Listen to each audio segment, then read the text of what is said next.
It's all still a house.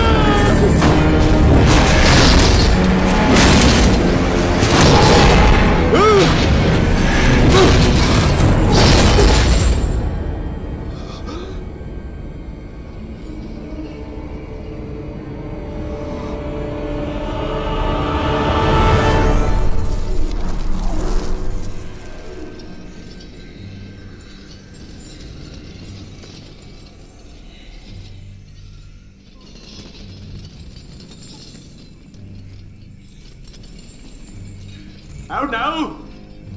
What do you want with me? Much. Who are you? Ask me who I was. Who were you then? In life, I was your partner, Jacob Marley.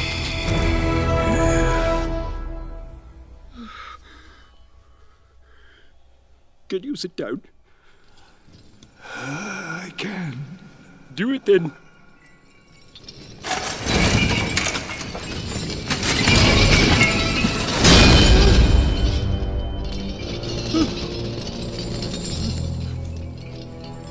You do not believe in me.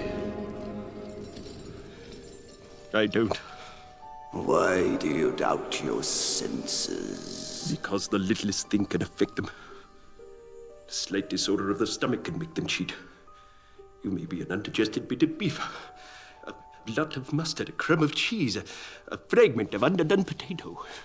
There's more of gravy than of grave about you, whatever you are. Mercy! Dreadful apparition! Why do you trouble me? A man of worldly mind, do you believe in me or not? I do! I must! Woe is me!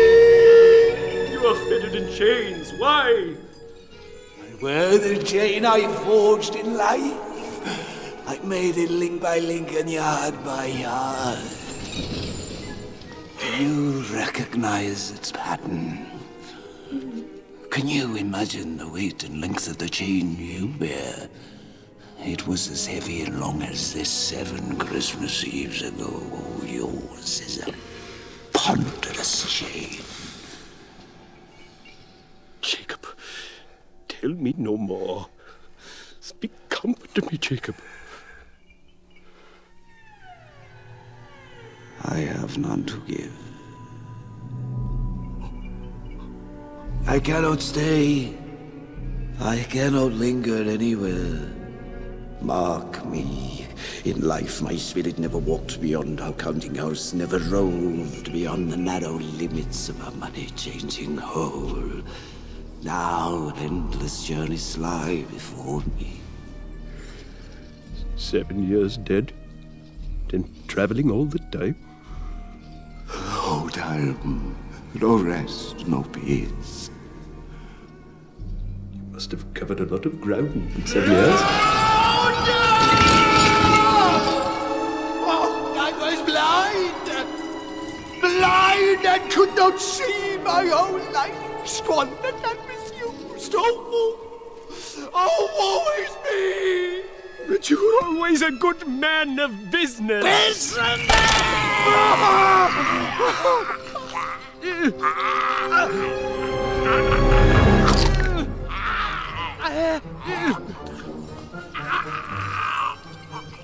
Mankind was my business. The common welfare was my business. Charity, mercy, forbearance, and benevolence were all my business.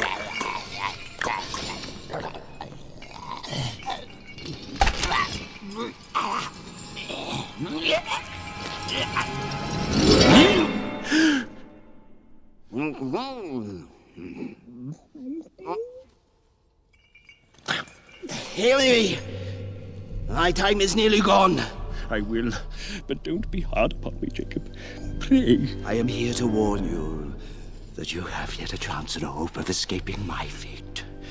A chance of my procuring Ebenezer. You were always a good friend to me, Jacob. Thank you. You will be haunted by 3 spirits.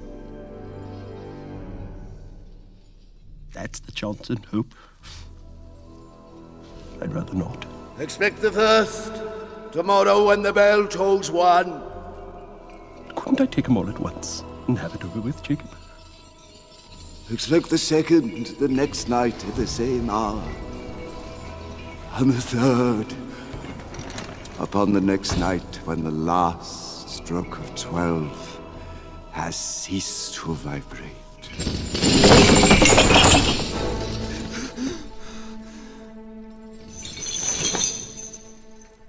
Look to see me no more.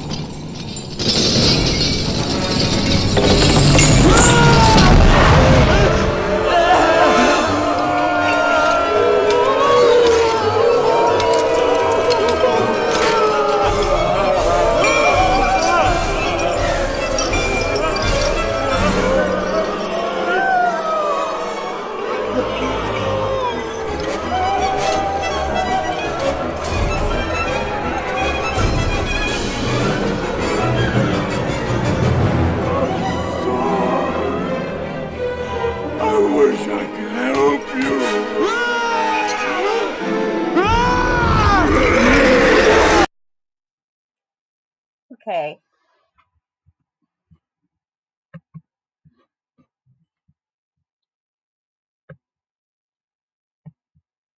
So another movie that we're going to talk about here, another story is It's a Wonderful Life. Okay, now this is an older movie. Some of you may have seen it. It is very similar to the plot of A Christmas Carol. The main character, George Bailey, is also a moneylender. The plot leads up to the ending, where it's the Christmas season, and I won't get into too much of the plot, but through no fault of his own, George loses a huge sum of money and is going to go to jail for fraud. Now George is a moneylender like Scrooge, but he's basically the opposite of Scrooge in every other way. He's kind-hearted. He's a good family man.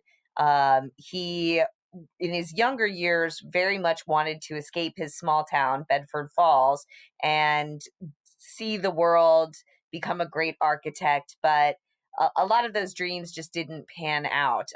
He falls in love with a woman and they get married, they have children. He ends up having to take over his father's money lending business, which was something he wasn't really interested in, but just by family duty, he has to do that. And so in a lot of ways, George feels like he's a bit of a failure in this movie, that he never really succeeds in the ways that he wanted to. And that all leads up to this terrible moment where he believes that everyone would be better off without him. And he contemplates suicide, all after the money situation and the charges are just about to be brought up against him. And again, it's not his fault, but you'll have to watch the movie to sort of see, how that all comes together at the end. In any case, he's in a terrible crisis at the end of the movie. His guardian angel stops him from committing suicide. George is just about to jump off of a bridge into the icy cold water below when Clarence stops him. And so in this movie, it's not a ghost, it's an angel that changes the plot. So Clarence convinces George not to kill himself, but then George says, "I wish I had never been born." And that's when Clarence transports George to an alternate reality, one where he never existed.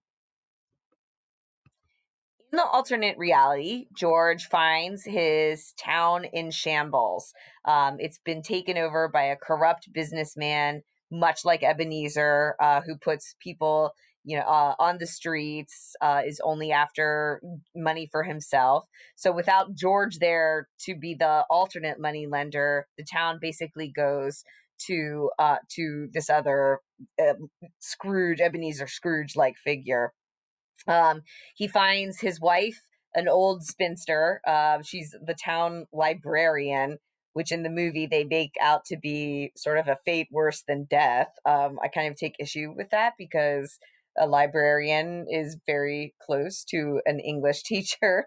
But the point is, I suppose, that, you know, she never falls in love, never has children, and kind of lives this lonely life isolated in the library.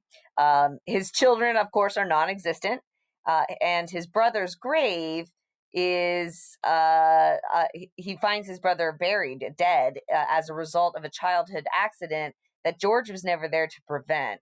So George's brother is really the family hero. He goes off to World War II and saves, you know, every man on his ship. He's a great war hero. But if George wasn't there to save him as a young child, then his brother isn't there to become the war hero later on. So the little things that George does all throughout his life end up making a big difference for everyone. And George can see that now that he's looking at a reality where he was never present. George notices that his lip is no longer bleeding. He got into a fight just before he ran to the bridge, and there's petals in his flower, petals from a flower in his pants pocket, and that was a present from his little daughter. Those are missing as well. So there's all this evidence all around him that he doesn't exist. So in the ending, like Scrooge, the visions prompt George to resolve to change. Only in this version, George doesn't need to transform into a moral person. He merely needs to recognize that despite all of the troubles in life and all of the disappointments, life is worth living. George runs back to the bridge where he earlier was planning on killing himself, and then prays, "Please, God, let me live again." And in that moment, he snaps back into his former life. He returns with exuberance. When he comes home, he finds his wife and children all restored. He finds that all of his financial problems have been solved because Mary, his wife, gathered everybody together, and everybody chips in what little they have, and it's enough to keep his bank afloat and keep him out of jail. So all of the support of the town saves George in the end. Okay, so your extra credit holiday assignment, you get 10 points added to a test grade or a quiz grade, wherever it will help you most. You are to watch It's a Wonderful Life and any version of A Christmas Carol. So there's tons out there. The Muppets, like I said, is good. There's great live action ones. There's a newer one on Hulu right now that's a live action one, but you can just, really pick any version is fine. Scrooged is a movie from the 90s. That's one with Bill Murray. That's kind of a modern take on A Christmas Carol if you want to watch something like that. Anything is good. So you're going to just write a one-page review of both movies, comparing and contrasting, and that'll be due on the day that we return from the holiday break. Okay, so I'm just going to play the clip from It's a Wonderful Life. This is where George returns to his former life. And just FYI, this movie was shot in the summertime in New Jersey. It was like 100 degrees when they shot this scene. And but of course, it's meant to look like a cold winter night. So in the scene, it looks really snowy. And this, I believe, won for special effects for the snow because it came out looking so realistic for the time. So it's kind of a little bit of New Jersey history there. Okay. Strange, isn't it? Each man's life touches so many other lives. And when he isn't around, he leaves an awful hole, doesn't he? I've heard of things like this. You got me in some kind of a spell or something. Well, I'm going to get out of it. I'll get out of it. And I know how, too. Now, the last man I talked to before all this stuff started happening to me was Martini. You know where he lives? Well, sure I know where he lives. He lives in Bailey Park. Are you sure this is Bailey Park? No, I'm not sure of anything anymore. All I know is this should be Bailey Park. But where are the houses? You weren't here to build them.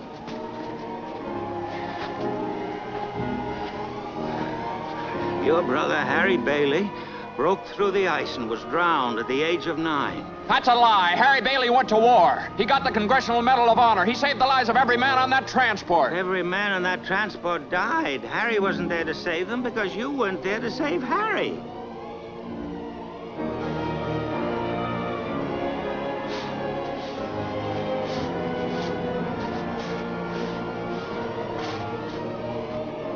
You see, George, you really had a wonderful life.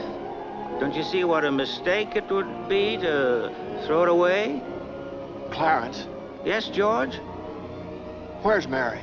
Oh, well, I can't... I don't know how you know these things, but tell me, where is she? If you know where she is, tell me where my wife is. I'm not supposed to tell. Please, Clarence, tell me where she is. You're not going to like it, George. Where is she?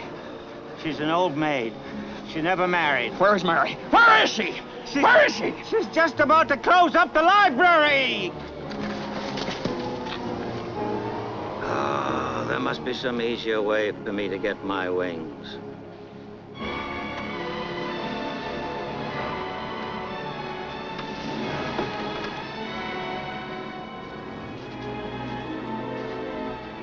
Mary.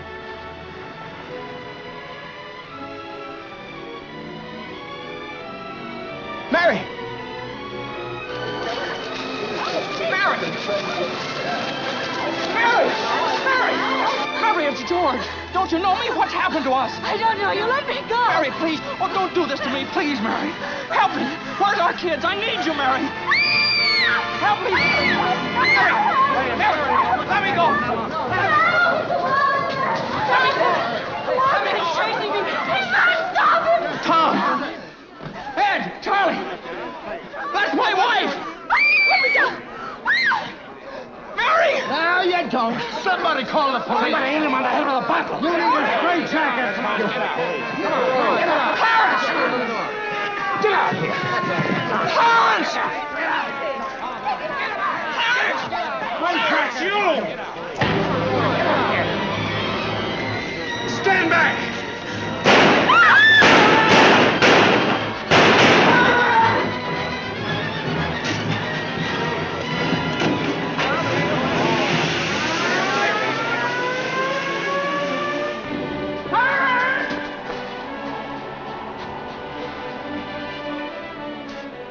Clarence!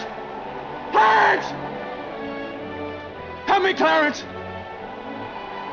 Get me back! Get me back! I don't care what happens to me! Get me back to my wife and kids! Help me, Clarence, please! Please! I want to live again! I want to live again! I want to live again. Please, God, let me live again.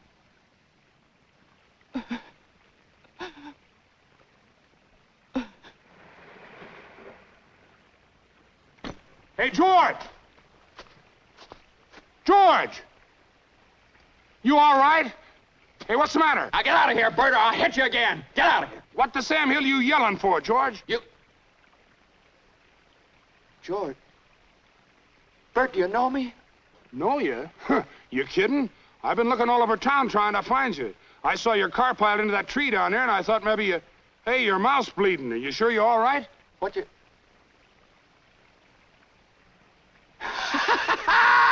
My mouth's bleeding, Bert! My mouth's bleeding! Zuzu's pedals. Zuzu... There they are! Bert! What do you know about that? Merry Christmas! Well, Merry Christmas. Okay. Happy holidays, everybody. Have a good break.